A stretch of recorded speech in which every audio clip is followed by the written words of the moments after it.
حدیث رکھتا ہوں آپ کے سامنے۔ اللہ کے رسول جناب محمد رسول اللہ صلی اللہ علیہ وسلم کے گھر والے اما عائشہ صدیقہ رضی اللہ تعالی عنہا، آپ اپنے گھر کے اندر تشریف فرما ہے۔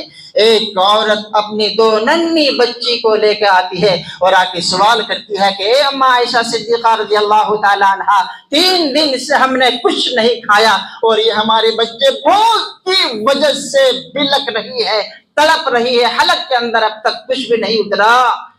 اللہ کے رسول جناب محمد رسول اللہ صلی اللہ علیہ وسلم کے گھر والے اما عائشہ صدیقہ رضی اللہ تعالی عنہا گھر کے اندر تشریف لے کے جاتے ہیں اور آپ اپنے برتنوں کو دیکھتے ہیں اٹھا اٹھا کے کہ کھانا نہیں ہے، صرف آپ کو 2 یا 3 یا 1 کھجور نظر آتی ہے۔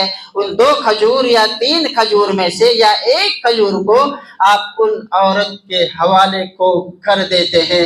3 کی بات بھی آتی ہے، 2 کی بات بھی آتی ہے، 1 کی بات بھی آتی ہے، لیکن ہم 3 کو آپ کے سامنے پیش کرتا ہوں۔ 3 کھجور آپ نے اس سائلہ عورت کو دی جن کے ساتھ 2 معصوم بچے تھے، 2 معصوم بچیاں تھیں۔ اللہ اکبر کبیرہ۔ اللہ کے رسول صلی اللہ علیہ وسلم کے گھر والے اما عائشہ صدیقہ رضی اللہ تعالی عنہا جب ان کے حوالے کرتے ہیں تو وہ عورت، وہ سائلہ جو رسول اللہ صلی اللہ علیہ وسلم کے گھر والے کے پاس آئے تھے، آپ نے ان کو 3 کھجوریں دے دی۔ دینے کے بعد رسول اللہ صلی اللہ علیہ وسلم کے گھر والے سامنے بیٹھے ہوئے ہیں اور پوری چیزوں کا جائزہ آپ لے رہے ہیں۔ اللہ اکبر۔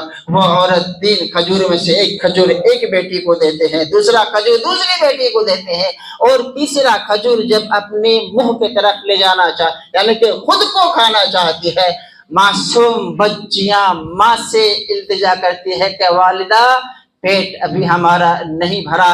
ماں ہوتی ہے، ماں کی طلب تو دیکھیے، وہ 1 کھجور کو وہ سائلہ 2 حصوں میں تقسیم کر دیتی ہے، پھر 1 بچی کو دیتی ہے، پھر 1 بچی کو دیتی ہے۔ ماں صبر والی ہوتی ہے، اس لیے کہا جاتا ہے کہ ماں کے پاؤں کے نیچے جنت ہے، ماں کے پاؤں کے نیچے جنت ہے۔ اللہ